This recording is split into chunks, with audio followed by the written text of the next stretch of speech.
Good morning friends.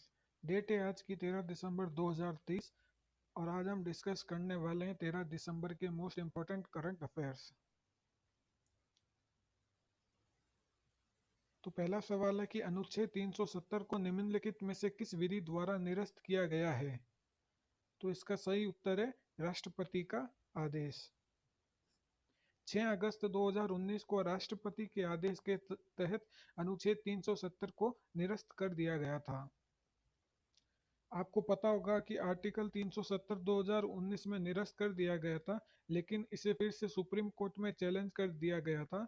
लेकिन अभी supreme court का फैसला आया है जिसके अंदर इसे अस्थायी प्रावधान माना है और सरकार का यह निर्णय सही करार दिया गया है। दूसरा क्वेश्चन है, छत्तीसगढ़ के मुख्यमंत्री के रूप में कौन शपथ लेंगे। जैसा कि आप सभी को पता है कि विष्णुदेव साई। छत्तीसगढ़ विधानसभा चुनाव के नतीजे आने के बाद बीजेपी को बहुमत मिला था और इसके तहत विष्णुदेव साई को मुख्यमंत्री घोषित किया गया। कुछ इंपॉर्टेंट फैक्ट्स हैं कि विष्णु साई कुकरी विधानसभा सीट से चुनाव जीते हैं। बीजेपी ने यहां कुल 90 सीटों में से 54 सीटों पर जीत दर्ज की है। विष्णु साई छत्तीसगढ़ के चौथे मुख्यमंत्री बने। इस पद पर आने वाले यह पहले आदिवासी नेता है। छत्तीसगढ़ से रिलेटेड कुछ इंपॉर्टेंट जानकारी है कि इसकी स्थापना 1 नवंबर 2000 को हुई थी मध्य प्रदेश से अलग होके। राजधानी रायपुर। राज्यपाल भूषण हरिचंदन। क्षेत्रफल के हिसाब से छत्तीसगढ़ देश का नवा सबसे बड़ा राज्य है। छत्तीसगढ़ में कुल 27 जिले हैं और 44% वन क्षेत्र है। छत्तीसगढ़ को मध्य भारत का चावल का कटोरा भी कहते हैं। तीसरा सवाल है कि वन भारत साड़ी वॉकाथन पहल किस मंत्रालय द्वारा लॉन्च की गई है। टेक्सटाइल मंत्रालय द्वारा। हाल ही में 10 दिसंबर को वन भारत साड़ी वॉकाथन पहल को टेक्सटाइल मिनिस्ट्री द्वारा लॉन्च किया गया है। आप देख सकते हैं यहाँ पे पीयूष गोयल जी हैं, इन्होंने लॉन्च किया था 10 दिसंबर को। इसका उद्देश्य क्या था। इस पहल का उद्देश्य भारत में हथकरघा साड़ी के रंगों को बढ़ावा देना है और इसमें महिलाओं को साड़ी पहनने के अपने तरीके को साझा करने के लिए शामिल किया जाएगा। यह पहल पारंपरिक वस्त्रों को भी बढ़ावा देगी और साथ ही वोकल फॉर लोकल के उद्देश्य का समर्थन करेगी। इसका उद्देश्य महिलाओं में फिटनेस के बारे में जागरूकता पैदा करना और उन्हें स्वस्थ जीवन जीने के लिए प्रोत्साहित करना भी है। चौथा सवाल है कि YUVAI यूआई पहल किसके द्वारा लॉन्च की गई है।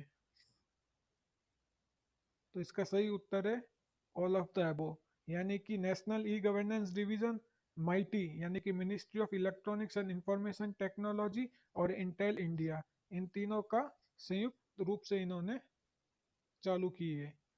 तो YUVAI यूआई की फुल फॉर्म है youth for growth and Vikas with artificial intelligence. यह पहल राष्ट्रीय ई गवर्नेंस की एक सहयोग आधारित पहल जिसमें माइटी और इंटेल इंडिया भी शामिल है, यानी कि इन तीनों ने संयुक्त रूप से चालू की है। यह कार्यक्रम युवाओं को आवश्यक एआई कौशल सीखने के उद्देश्य से शुरू किया गया है। देश भर में कक्षा 8 से 12 तक की स्कूली छात्रों को एआई कौशल प्रदान करने में सक्षम बनाएगा। भारत 12 से 14 दिसंबर को annual global partnership on artificial intelligence GPAI summit शिखर का आयोजन कर रहा है। इसकी थीम मोस्ट इंपॉर्टेंट है, ये जरूर याद कीजिएगा कि advancing responsible AI in public sector applications, ये इस समिट की थीम है। पांचवा सवाल है कि हाल ही में जारी climate change performance index CCPI में भारत की रैंक क्या है। सही उत्तर है 7th। हाल ही में जारी CCPI में भारत 7वें स्थान पर रहा है। भारत ने इस इंडेक्स में एक पायदान की छलांग मारी है और पिछले साल के मुकाबले श्रेष्ठ प्रदर्शन किया है।